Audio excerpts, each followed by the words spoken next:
العلم هو النور الهادي والمفتاح لكل الخير، من يرد الله به خيرا في الدين يفقهه فيدري. الرحمن الرحیم والکاف للتشبیہ، یہاں سے ہم ترجمہ و ترکیب کرتے ہیں۔ کاف دو معنی کے لیے آتے ہیں، تشبیہ کے لیے اور کبھی زائد ہوتا ہے۔ والکاف للتشبیہ، اور کاف تشبیہ کے لیے آتا ہے۔ یاد رکھنا تشبیہ کا لغوی معنی ہے مشابہت دینا، ایک جیسا ہونا بتلانا، شریک کرنا، اور اصطلاح میں کاف تشبیہ کا وہ ہوتا ہے جو اس بات پر دلالت کرے کہ میرے مدخول کے ساتھ کسی چیز کو تشبیہ دی گئی ہے۔ نحو جیسے زید کل اسد، زید شیر کی طرح ہے، زید شیر جیسا ہے۔ تو یہاں کاف کا مدخول اسد ہے، شیر، اور شیر کے ساتھ زید کو تشبیہ دی گئی ہے۔ تو جس چیز کو تشبیہ دی جاتی ہے اس کو کہتے ہیں مشبہ، اور جس کے ساتھ تشبیہ دی جاتی ہے اس کو کہتے ہیں مشبہ بھی۔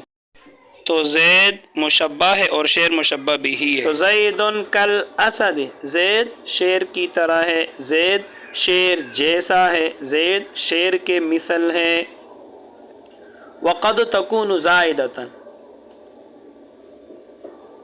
اور کبھی کاف زائد ہوتا ہے، زائد کا لغوی معنی ہے زائد ہونا، جبکہ اصطلاح میں کاف زائد وہ ہوتا ہے جو اس بات پر دلالت کرے کہ مجھے اگر اپنے مدخول سے علیحدہ کیا جائے تب بھی اصلی معنی میں کوئی فرق نہ پڑے۔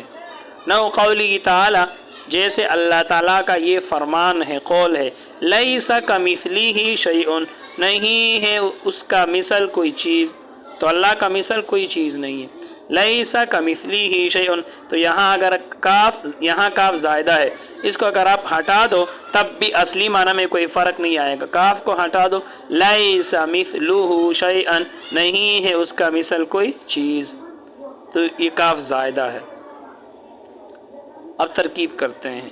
والکاف للتشبیہ، واو استینافیہ، الکاف مرفوع لفظا مبتدا، لام جارہ، التشبیہ مجرور لفظا، جار مجرور مل کر متعلق ثابتن اس میں فاعل کے یا ثابتتن دونوں، کیونکہ کاف حرف ہے، یہ کاف حرف ہے، اس کو اگر حرف کی تعویل میں لے لیا جائے تو یہ مذکر ہے، اور اگر اس کو کلمہ کی تعویل میں لے لیا جائے تو پھر یہ مؤنث ہے۔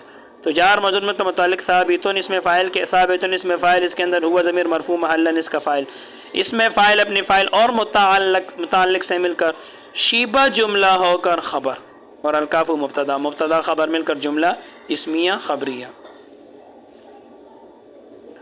نحو زید کل اسد، جیسے زید شیر جیسا ہے۔ میں نے آپ کو بتایا تھا نحو مثل، یہ جہاں بھی آ جائے یہ مضاف ہوتا ہے، ما بعد کا جملہ اس کے لیے مضاف الیہ ہوتا ہے، اور مضاف الیہ مل کر یہ خبر بنتے ہیں، اور اس کا مبتدا محذوف مثالہ یا مثالہا نکالتے ہیں۔ تو نحو مرفوع لفظا مضاف، زید مرفوع لفظا مبتدا، کاف جارہ، الاسد مجرور لفظا، جار مجرور مل کر متعلق ثابت، 8 چیزوں میں سے کوئی بھی نہیں ہے تو محذوف نکالو۔ ثابتن اس میں فاعل کے، متعلق ثابتن اس میں فاعل، زید شیر جیسا ثابت ہے، حاصل کائن جو بھی نکالو۔ تو ثابتن اس میں فاعل کے اندر ہوا ضمیر مرفوع محلاً اس کا فاعل، اس میں فاعل اپنے فاعل اور متعلق سے مل کر شیبہ جملہ ہو کر خبر، زید مبتدا ہے، مبتدا خبر مل کر جملہ اسمیہ خبریہ ہو کر پورا جملہ بتاویل مفرد نہ ہو کے لیے مضاف الیہ، مضاف اپنے مضاف الیہ سے مل کر خبر، اور مبتدا مثالہ مبتدا محذوف ہے، مثال مرفوع لفظا مضاف ہو ضمیر مجرور محلاً مضاف الیہ، مضاف الیہ مل کر مبتدا اور یہ خبر بنا، مبتدا خبر مل کر جملہ اسمیہ خبریہ۔ وقد تکون زائدۃ، زید شیر جیسا ہے، مطلب جس طرح شیر بہادر ہے تو زید بھی بہادر ہے۔ وقد تکون زائدۃ، کبھی کاف زائد ہوتے ہیں۔ واو حرف عطف یا واو استنافیہ، قد حرف تقلیل، تکون فعل ناقصہ ہے، اس کے اندر ہی ضمیر مرفوع محلاً اس کا اسم، زائدۃ منصوب لفظاً اس کی خبر، تکون فعل ناقصہ اپنے اسم خبر سے مل کر جملہ فعلیہ خبریہ۔ نحو قولی تعالی، نحو مرفوع لفظا مضاف، قولی مجرور لفظا مضاف الیہ مضاف، اور یہ ہی ضمیر جو ہے یہ ہا یہ مجرور محلن ذوالحال، تعالی فعل اس کے اندر، ہوا ضمیر مرفوع محلن اس کا فاعل، فعل ابن فاعل سے مل کر جملہ فعلیہ ہو کر حال، اور حال اپنے ذوالحال سے مل کر یہ قول ہوا، اور آگے مقولہ آ رہے. لیسا فعل ناقص ہے، فعل ناقصہ ہے.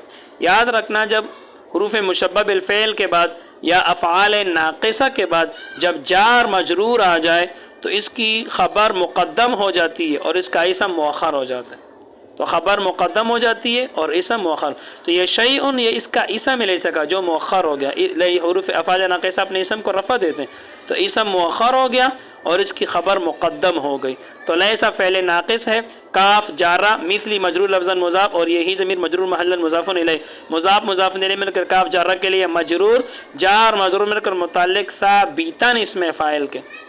ثابتاً نکالیں گے کیونکہ اس کی خبر منصوب ہوتی ہے. ثابتاً اسم فاعل اس کے اندر ہوا ضمیر مرفوع محلاً اس کا فاعل. اسم فاعل اپنے فاعل اور متعلق سے مل کر شیبہ جملہ ہو کر خبر مقدم لیس کی، لیس کی خبر مقدم، اور شیء مرفوع لفظاً اس کا اسم مؤخر لیسا کا. اب لیسا فعل ناقصہ اپنے اسم اور خبر سے مل کر جملہ فعلیہ ہو کر مقولہ. اب قول اپنے مقولے سے مل کر قولی کے لیے مضاف الیہ، قولی مضاف کے لیے مضاف الیہ. اب مضاف اپنے مضاف الیہ سے مل کر پھر مضاف الیہ نحو مضاف کے لیے. اب نحو مضاف اپنے مضاف الیہ سے مل کر خبر، اور اس کا جو مبتدا ہے مثالھا یا مثالہ وہ محذوف ہے. تو مثال مرفوع لفظاً مضاف اور ہو ضمیر مجرور محلاً مضاف الیہ، مضاف مضاف الیہ مل کر مبتدا اور یہ خبر بنا، مبتدا خبر مل کر جملہ اسمیہ خبریہ. بس آج کے لیے اتنا ہی. اللہ تعالی ہم سب کو علم نافع عطا فرمائے. السلام علیکم.